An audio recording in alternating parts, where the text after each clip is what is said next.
আমাদের অবস্থা হলো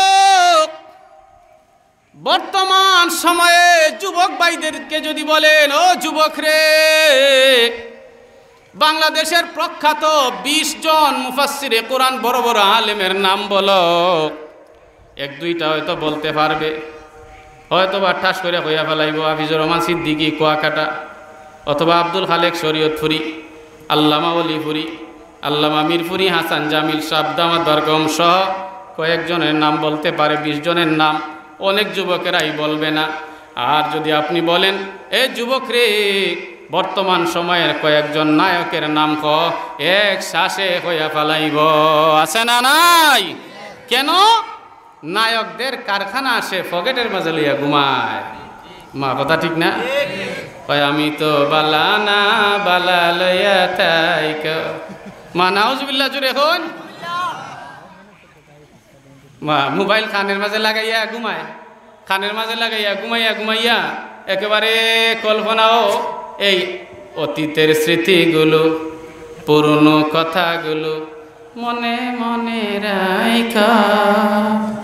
মা নাউজুবিল্লাহ হন। ওই যে শুনে ঘুমাইছে না, এখন জামাই বউ যদি একটু টুটকুরি মুটকুরি লাগে, তে বউয়ে হইয়া ফেলায়, কয় আমি তো বালাই না, বাদাম মিয়া বালা লইয়া থাকিস, আমি যাই বাপের বাড়িতে। মা আছে না নাই? শিক্ষা তো লব্জ করে লাইছে। এ যুবক, নায়কের নাম মুখস্থ করিয়া কোনো লাভ নাই, নায়িকার নাম মুখস্থ করিয়া কোনো লাভ নাই, গায়িকা গায়কের নাম মুখস্থ করিয়া কোনো ফায়দা নাই। আল্লাহওয়ালা বুজুর্গদের নাম জানো, আল্লাহওয়ালা বুজুর্গদের সাথে কলিজার মহব্বত রাইখো, ইমানি ফায়দা হবে। পয়গম্বরে আরবি বলেছেন, মান তাশাব্বাহা বিকৌমিন ফাহুয়া মিনহুম। দুনিয়ায় থাকা অবস্থায় যার সাথে তোমার মহব্বত হবে, তার সাথে তোমার হাসর হয়ে যাবে। জোরে কোন সুবহানাল্লাহ। আলহামদুলিল্লাহ,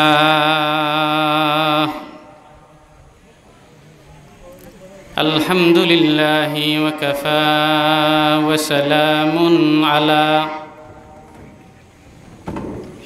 وسلام على عباده الذين اصطفى.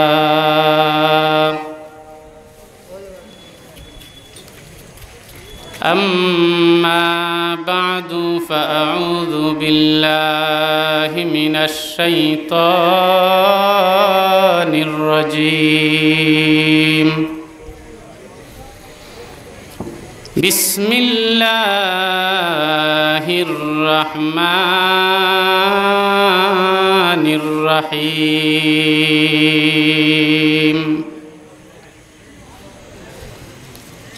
ظهر الفساد في البر والبحر بما كسبت أيدي الناس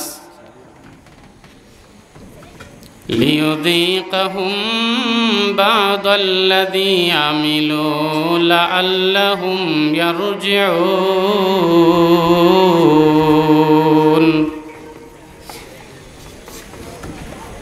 صدق الله مولانا العظيم وصدق رسوله النبي الكريم ونحن على ذلك من الشاهدين والشاكرين والحمد لله رب العالمين.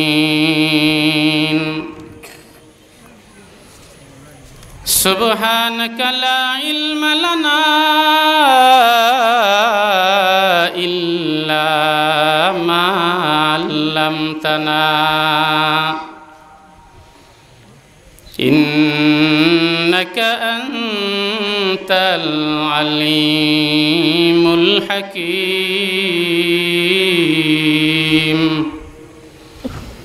মহব্বতের সাথে আওয়াজ দিয়া কয়েকবার দুরূদ শরীফ পড়ি। সাল্লাল্লাহু আলা সাইয়্যিদিনা ওয়া মাওলানা মুহাম্মদ ওয়া আলা আলিহি ওয়া আসহাবিহি ওয়া সাল্লাম। মহব্বতের সাথে কয়েকবার জিকির করি। লা ইলাহা ইল্লাল্লাহ, জোরে লা ইলাহা ইল্লাল্লাহ।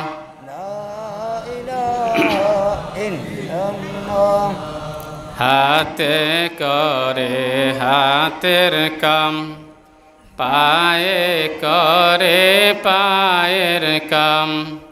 হাতে করে হাতের কাম, পায়ে করে পায়ের কাম।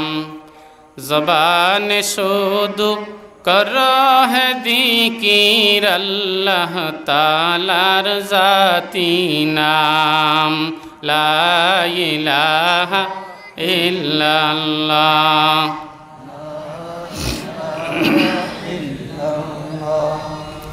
লা ইলাহা ইল্লাল্লাহু মুহাম্মাদুর রাসূলুল্লাহ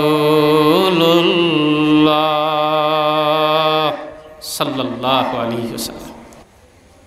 আলোচনার শুরুতে আল্লাহ রাব্বুল আলামিনের দরবারে শুকরিয়া আদায় করি, যিনি আমাদেরকে কোরআনের জন্য কবুল করেছেন। এই জন্য সকলে পড়ি আলহামদুলিল্লাহ। সম্মানিত হাজিরিন, আমি আপনাদের সামনে আল কুরআনুল কারীম থেকে সূরা রুমের ৪১ নম্বর আয়াতে কারিমা তিলাওয়াত করেছি। আমার তিলাওয়াতকৃত আয়াতকে সামনে রেখে নির্ধারিত সময়ের মধ্যে ইখলাসের সাথে, আমলের নিয়তে, ধৈর্যের সাথে সহি শুদ্ধভাবে কিছু কথা বলার নিয়ত করেছি। আল্লাহ যেন তৌফিক দান করে। সবাই বলি আমিন। আপনারাও গভীর মনোযোগ সহকারে ইখলাসের সাথে, আমলের নিয়তে, ধৈর্যের সাথে, কেউ কাউকে ডিস্টার্ব করব না, মনোযোগ সহকারে কথাগুলি শুনবেন। রাজি আছেন? বলুন ইনশাআল্লাহ। ইনশাআল্লাহ বললে আমল করার তৌফিক আল্লাহ দিয়া দিবে। সূরা রুমের ৪১ নম্বর আয়াতে আল্লাহ বলেন, যাহারাল ফাসাদু ফিল বাররি ওয়াল বাহরি বিমা কাসাবাত আইদিন নাস। জলে এবং স্থলে যে বিপর্যয় আসে, জলে এবং স্থলে যে মুসিবত আসে,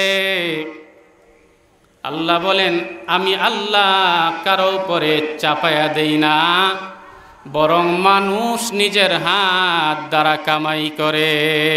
জোরে বলুন ঠিক কিনা? মুসিবত আর বিপদ, সমস্যা, এটা আল্লাহ কারো উপরে, কারো ঘাড়ে চাপায়া দেয় না, মানুষ নিজের হাত দিয়ে কামাই করে। ও মুসলমান ইমানদার, তাকায় দেখো, আমার আল্লাহ কোরআনে কারীমের অন্য আয়াতে বলেন, ওয়ামা আসাবাকুম মিন মুসিবাতিন ফাবিমা কাসাবাত আইদিকুম। আমি আল্লাহ তোমাদের উপরে বিপদ চাপায়া দেই না, বরং তোমরা নিজের হাত দ্বারা কামাই করো, তোমরা নিজেরা কামাই করো। ও মুরব্বী বাবা, এ যুবক ভাই, দুনিয়ায় যেহেতু আল্লাহ মানুষ করে পাঠাইছেন, এমন কোন মানুষ দুনিয়াতে পাইবা না চিরসুখী। ঠিক নি? আওয়াজ দেন, মুখ দেবেন, ঠিক নি? তবে শোনো,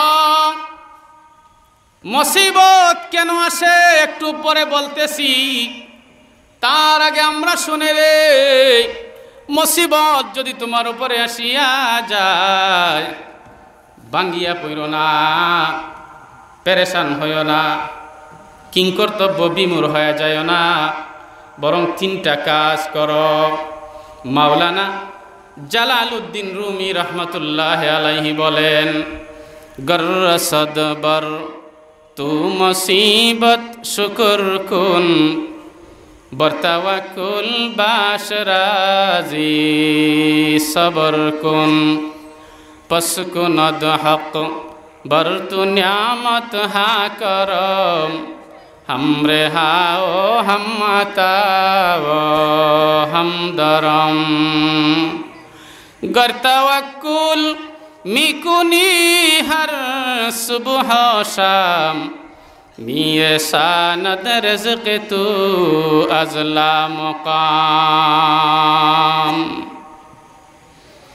आरिफ बिल्लाह মাওলানা জালালউদ্দিন রুমি রহমতুল্লাহ আলাইহি বলেন, ও আখিরি জামানার পয়গম্বরের উম্মতেরা শোনো, মুসিবত যদি তোমার উপরে আইসা যায়, তিনটা কাজ করো, তিনটা কাজ। এক নম্বর কাজ হলো, আমার আল্লাহ তোমার উপরে যত নিয়ামত দান করেছেন, নিয়ামতের শুকরিয়া আদায় করতে থাকো। দুই নম্বর কাজ হলো, বিপদের সময় ধৈর্য ধারণ করতে থাকো। তিন নম্বর কাজ হলো, ওমাই ইয়াতাওয়াক্কাল আলাল্লাহ ফাহুয়া হাসবু, আল্লাহর উপরে ভরসা রাখিয়া চলতে থাকো। এই তিনটা কাজ যদি তুমি করতে পারো গো, দ্রুততম সময়ের মাঝে আমার আল্লাহ মুসিবত সরাইয়া শান্তির ফয়সালা করে দিবে। আওয়াজ দিয়া বলুন সুবহানাল্লাহ। ও মুসলমান ইমানদার, আমার তিলাওয়াতকৃত আয়াতের আলোচনা পরিপূর্ণভাবে বুঝার সুবিধার্থে আমি প্রথমে আলোচনা করব সূরা রুম আল্লাহ পাক কেন নাজিল করছেন। যেহেতু রুম থেকে আমি 41 নম্বর আয়াতে কারিমা তিলাওয়াত করেছি, সূরা রুমের নাজিল হওয়ার কারণটা বুঝলে তিলাওয়াতকৃত আয়াতের আলোচনাটা বোঝা সহজ হয়ে যাবে। এই জন্য আমি আগে যাচ্ছি, সূরা রুম আল্লাহ পাক কেন নাজিল করছেন। ও মুসলমান ইমানদার, বর্তমান বিশ্বে একটা দেশ আছে, যে দেশের নাম হইল ইটালি। আছে না? আওয়াজ দিয়ে এখন আসেনি? ইটালির রাজধানীর নাম হইল রোম। ঠিক নেই? কথা হয় না? ঠিক নেই? বাংলাদেশের নামে সূরা আসেনি? আওয়াজ দিন আছে? একজনে মাথা দিয়ে পাচ্ছি আছে। সূরাতু বাংলাদেশ আসেনি? সূরাতু পাকিস্তান, সূরাতু ইন্ডিয়া, সূরাতু আমেরিকা আসেনি? নাই। দুনিয়ার কোন দেশের নামে অথবা কোন দেশের রাজধানীর নামে আল্লাহ কোন সূরা নাজিল করেন নাই। একমাত্র ইটালির রাজধানী রোমের নামে একটা সূরা নাজিল করছেন। এর মাঝে রহস্য আছে না নাই? সেই রহস্যটা কি? ও মুরব্বী বাবা, যুবক বাইরে অন্তরের কান লাগাইয়া শুনতে থাকো, ফায়দা হবে ফিদ দুনিয়া ওয়াল আখিরাহ। মানুষের হেদায়েতের জন্য আমার আল্লাহ 1,24,000 পয়গম্বর দুনিয়ায় পাঠাইছেন। আরেক বর্ণনায় আছে 2,24,000 পয়গম্বর পাঠাইছেন। সর্বপ্রথম পয়গম্বর আদি পিতা আদম আলাইহিস সালাম, আর সর্বশেষ পয়গম্বর রাহমাতুল লিল আলামিন আমাদের পয়গম্বর, আখিরি জামানার পয়গম্বর মুহাম্মদ সাল্লাল্লাহু আলাইহি ওয়াসাল্লাম। আর আমাদের পয়গম্বরের আগের পয়গম্বর ঈসা আলাইহিস সালাম। ঠিক কিনা জুড়ে বলেন? ঈসা নবীর বাবা আছেন? আওয়াজ দেওয়া না? আছে? নাই? মা আছে তো? মার নাম কি বলেন তো? মাশাআল্লাহ, ধন্যবাদ। এটার নাম তো জানছেন? আমাদের পয়গম্বরের আগের পয়গম্বর ঈসা আলাইহিস সালাম, ঈসা পয়গম্বরের বয়স যখন 30 বছর হয়, আমার আল্লাহ ঈসা নবীরে নবুয়ত দান করছেন। নবুয়ত লাভ করার পরে মাত্র 2.5 বছর হইছে। কয় বছর? নবুয়তের পরে 2.5 বছর নবুয়ত লাভ করছেন 30 বছরের সময়। কয় বছর হইছে? আওয়াজ দিন, কয় বছর হইছে? 32.5। 32.5 বছরের সময় আমার আল্লাহ ঈসা পয়গম্বরকে জিন্দা চতুর্থ আসমানে উঠায়া নিছে।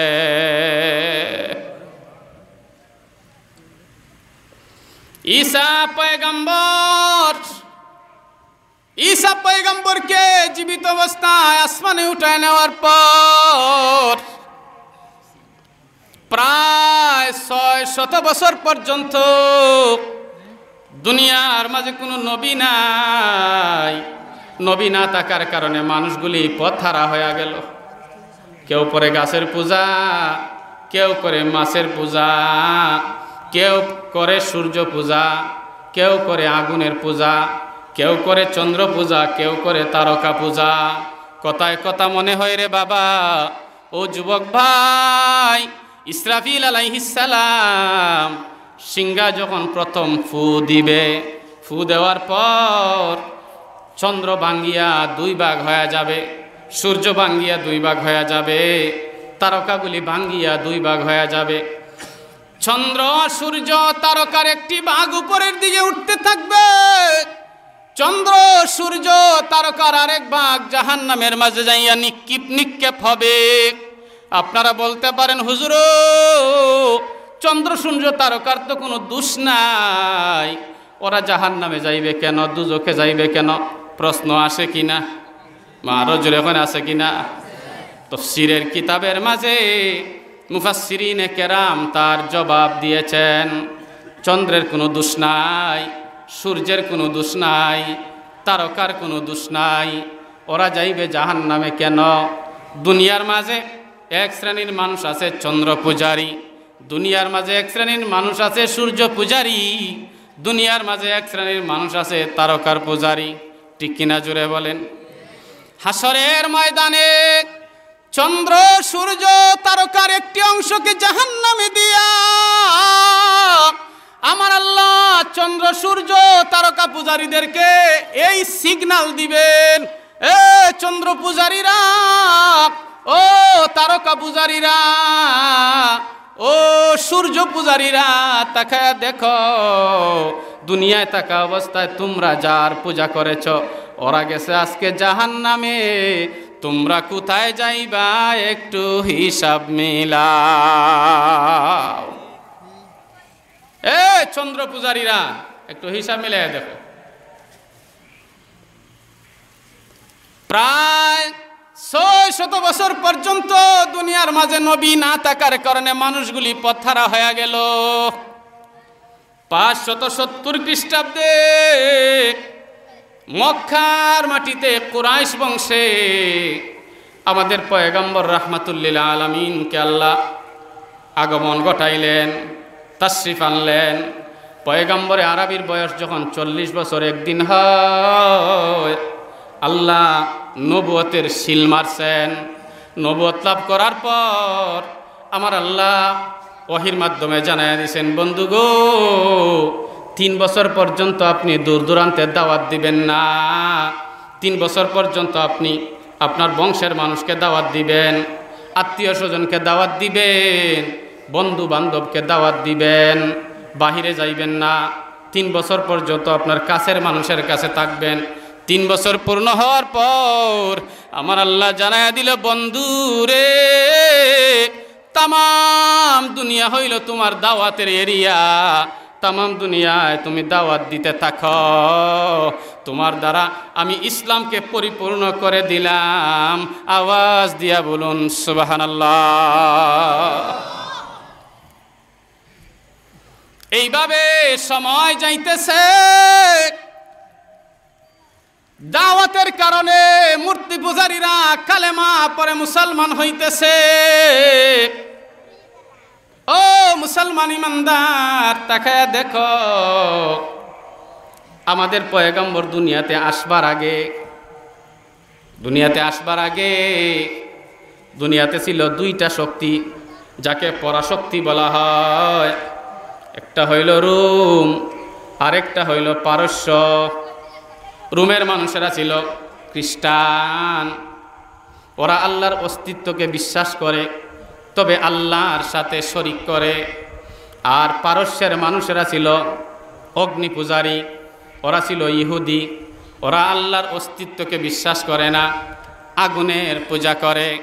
এই দুইটা শক্তি পরাশক্তি হওয়ার কারণে প্রায় সময় যুদ্ধ হয়, তাদের মাঝে সংঘর্ষ হয়। ভালো করে বুঝবেন, পারস্য এবং রোম পরাশক্তি হওয়ার কারণে প্রায় সময় যুদ্ধ হয়, সংঘর্ষ হয়, ঝগড়া হয়, সংগ্রাম হয়। যুদ্ধ হইলে পরে পারস্য জয়লাভ করে, রোম পরাজয় বরণ করে।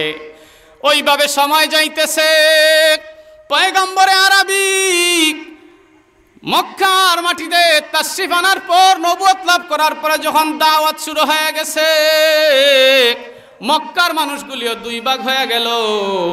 এক ভাগ মানুষ হইল ইমানদার মুসলমান, আরেক ভাগ মানুষ হইল মূর্তি পূজারী মুশরিক। পারস্যের মানুষেরা আগুনের পূজা করে, ভালো করে বুঝবেন, পারস্যের মানুষেরা আগুনের পূজা করে, আর মক্কার মুশরিকেরা নিজের হাত দ্বারা মূর্তি বানাইয়া মূর্তির পূজা করে। পারস্যের ইহুদিরা ওরা করে আগুনের পূজা, মক্কার মুশরিকেরা করে মূর্তি পূজা। পূজার দিক দিয়ে মিল আছে, ওই জন্য পারস্য জয়লাভ করলে মক্কার মুশরিকেরা খুশি হয়। রোমের খ্রিস্টানেরা যদি আল্লাহর সাথে শরিক করে তবে আল্লাহর অস্তিত্বকে বিশ্বাস করে, আর মুসলমানেরা আল্লাহর অস্তিত্বকে বিশ্বাস করে তবে আল্লাহর সাথে শরিক করে না। অস্তিত্বে বিশ্বাসের দিক দিয়া মুসলমান এবং খ্রিস্টানদের মাঝে মিল ছিল, রোমের মানুষদের মাঝে মিল ছিল। সুতরাং যুদ্ধের মাঝে রোম পরাজয় বরণ করলে পরে মক্কার মুসলমানেরা বেজার হয়। এইভাবে দুইটা পার্ট ধরে গেছে। ও মুসলমান ইমানদার, তাকে দেখো বিশ্বকাপ ফুটবল খেলা যখন হয়, দেখবেন বাদামিয়ার ফুট বাংলাদেশে তাইকা আর্জেন্টিনার সাপোর্টার হইয়া লাফায়, আছে না নাই? আরো জোরে বলেন, আছে না নাই?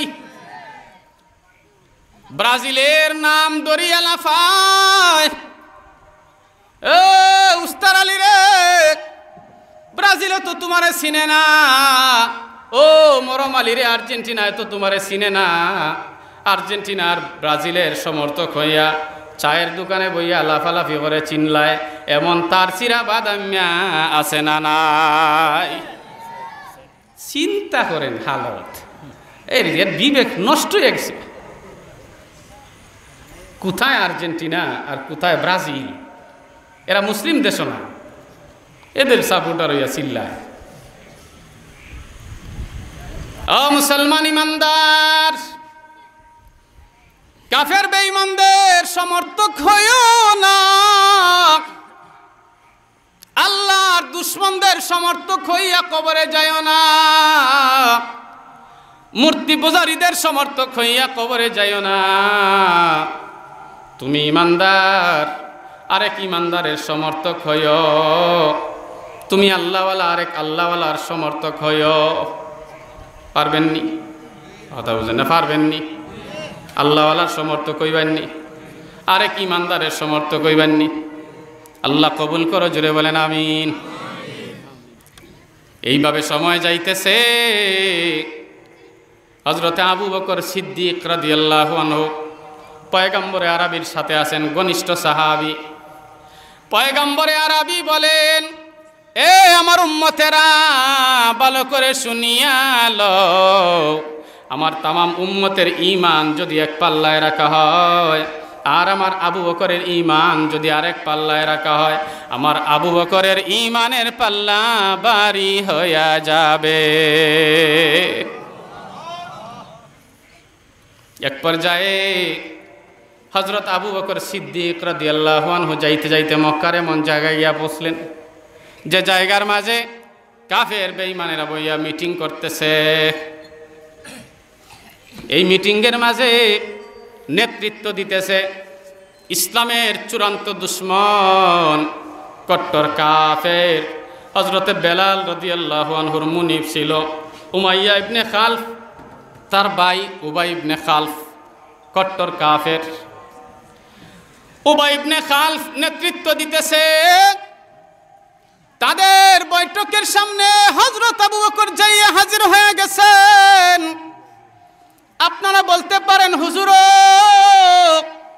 কাফেরেরা বৈশা মিটিং করে, আবু বকর কেন যাবেন? ওই সময় তো কাফের বেঈমানদের সংখ্যা ছিল বেশি আর মুসলমানের সংখ্যা ছিল কম। আর ইসলামী শরীয়ত বলে মুসলমানেরা বিধর্মের উপরে নির্যাতন করতে পারবা না, মুসলমান অন্য ধর্মের মানুষের উপরে আক্রমণ করতে পারবা না, মুসলমান অন্য ধর্মের মানুষের সাথে সামাজিকতা এবং মানবতা, ইনসানিয়ত যাকে বলে, মানবতা ঠিকঠাক মতো দেখাইবা, সামাজিক আচার ব্যবহার তাদের সাথে ভালোভাবে দেখাইবা, বিধর্মীদের সাথে যৌথভাবে শেয়ারে ব্যবসা করতে পারবা, তবে অন্তর দিতে পারবা না। এই হিসাবে মুসলমানদের সংখ্যা কম, কাফেরদের সংখ্যা বেশি। মুসলমান এবং কাফেরেরা একসাথেই সমাজে চলাফেরা করেন। হযরত আবু বকর সিদ্দিক এবার যাইয়া কাফেরদের মিটিংয়ের মাঝে হাজির হয়ে গেছেন। ও মুসলমান ইমানদার, তাকায়া দেখো, উবাই ইবনে খালফ যখন হযরত আবু বকররে দেখছে, বসার আগেই জানায়া দিল, এ আবু বকর, আমরা হইলাম বিজয়ের দেশের সমর্থক। কথা বুঝছেন না? আওয়াজ দেন না কেন? বুঝছেন না কথা? আমরা বিজয়ের দেশের সমর্থক মানে বলেন না, মানে কার সমর্থক? পারস্যের সমর্থক। কথাগুলি বুঝবেন। আর মুসলমানেরা রোমের সমর্থক। পারস্য জয়লাভ করে, রোম পরাজয় করে যুদ্ধ হইলে। আগে কইলাম না, কথাগুলি বুঝবেন, একটু মুখস্থ করে আনেন, স্মরণ রাখেন, তখন তো আপনার ফায়দা হবে। হযরত আবু বকরকে উবাই ইবনে খালফ দেখার পর পরিষ্কার জানায়া দিছে, আবু বকর, আমরা হইলাম বিজয়ের দেশের সমর্থক, অর্থাৎ আমরা সরকার দলের, তোমরা হইলাম পরাজিত দেশের সমর্থক, তার মানে বিরোধী দলের। আবু বকর রে, আমরা তো জয় জয়কার অবস্থা। আমি তোমার সাফ জানাইয়া দেই, আমাদের সামনে আইসা কখনো তোমরা মাথা উঁচু করে কথা বলবা না, আমাদের সামনে আইসা বড় গলায় কথা বলবা না, আমাদের সামনে আসলে মাথা নিচু করে রাখবা। আওয়াজ দিয়া বলুন নাউজুবিল্লাহ। চিন্তা করছেন? হযরত আবু বকরের দমক দেয় তো মানুষে কয় না, কথার কথা যে সময় ভালো হইলে শালায় বাপ ডাকে। মা কথা বুঝেন না? এটা কথা মুরব্বীরাই হয় না, মুরব্বীরাই কয় না যে সময় ভালো হইলে শালায় বাপ ডাকে। তার মানে হইল দুলাভাই লন্ডনী অথবা আমেরিকান, শ্বশুরবাড়িরা একবারে গরিব। যখন দুলাভাই বড় লোক, ধনী মানুষ, শ্বশুরবাড়ির মানুষ গরিব, তখন করবো কি? শালা আছে একটা ছোটো একবারে। এখন এরে যদি কোনো সুরত লন্ডন বা আমেরিকাতে ফাঁস করতে পারে, তো কয়দিন লাগলো? পুরা পিছন দিয়ে লাল বাতি কারেন্ট চলবো, কারেন্ট। কথা ঠিক না? এ মনে করছে শ্বশুরবাড়ির তার একটু ধনী বানাইলাই, তো করতাম কি, যে এরে যদি আমি লন্ডন আনতাম চাই, তা আনতে গেলে তো আমি এমনি কোনো লোক নিতে পারবো না। যদি হয় আমার সন্তান, তাইলে তো বাস সব খালাস। এখন ফুলা বানাইয়া কাগজের পত্রে লেখাইয়া লন্ডন লইয়া গেছি। সময় ভালো, শালায় বাপ ডাকলো। কথা বুঝে না? মুসলমান ইমানদার, কাফের বেঈমানদের সময় ভালো,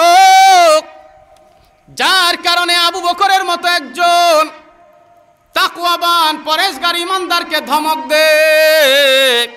হযরত আবু বকর ওই সময় উবাই ইবনে খালফের সাথে পাল্টা কোনো জবাব দেন নাই। পাল্টা জবাব না দিয়া সুজা নবীর দরবারে চলে আসছেন। হযরত আবু বকর বলেন, ওগো পয়গম্বর, মনের মাঝে বড় যন্ত্রণা, কষ্ট লইয়া আপনার দরবারে হাজিরা দিলাম। পয়গম্বরে আলাবি বলেন, আবু বকর রে, আমি যখন তোমার চেহারার দিকে তাকাইলাম, আমি বুঝতে পারলাম তোমার মনের মাঝে আজকে কষ্ট আছে, অন্যদিন যখন তুমি আমার দরবারে আসো চেহারাটা তোমার হাস্যোজ্জ্বল থাকে, মনের মাঝে আনন্দ থাকে। আজকে তুমি আমার সামনে আসলা, দেখলাম চেহারাটা মলিন, আমিও কিন্তু টের পাইয়া গেছি। ও মুরব্বী বাবা, ও যুবক ভাই, মানুষ যখন জ্ঞানী হয় চেহারার দিকে তাকাইলে মনের খবর টের পায়। জুড়ে বলুন ঠিক কিনা? আর যদি বাদাম মিয়া হয় ঠান্ডা গরম সব সমান, কথা ঠিক না? পয়গম্বরে আরবি সাল্লাল্লাহু আলাইহি ওয়াসাল্লাম বলেন, এ আবু বকর, মনের মাঝে কি কষ্ট জানতে চাই? হযরত আবু বকর বলেন, ওগো পয়গম্বর, গেছিলাম কাফিরদের মজলিসে, উবাই ইবনে খালফ আমারে ধমক দিছে, কয় আমরা হইলাম রোমের সমর্থক, তার মানে পরাজিত দলের সমর্থক।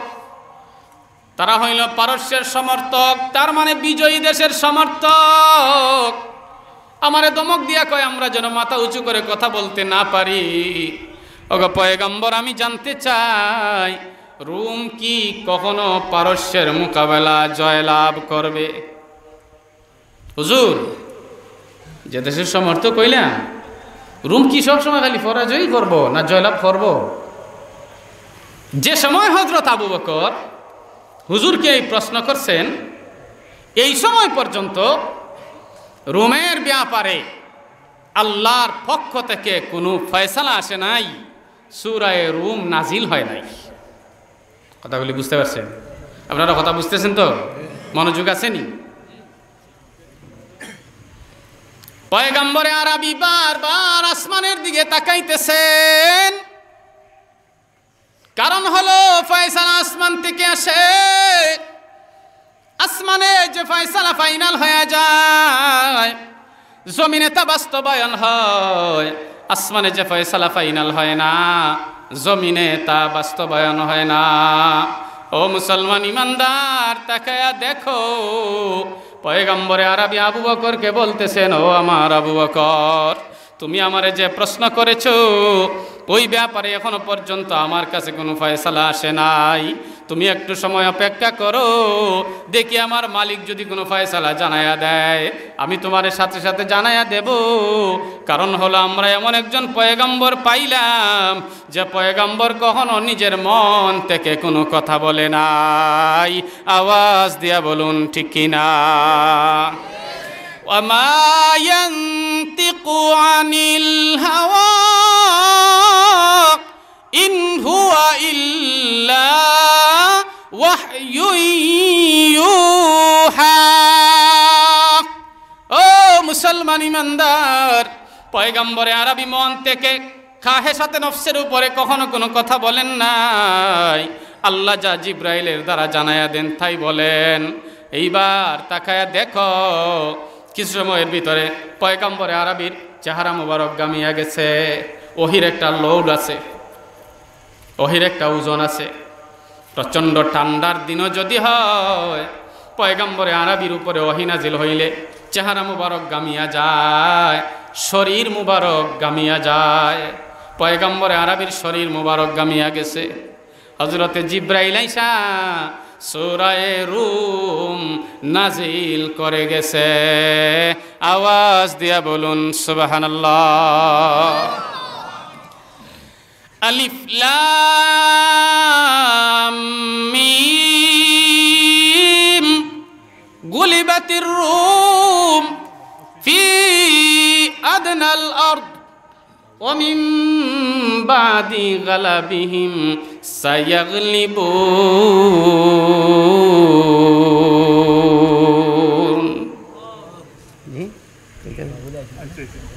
উনি আইবেন স্টেজে, নিয়ে আসেন।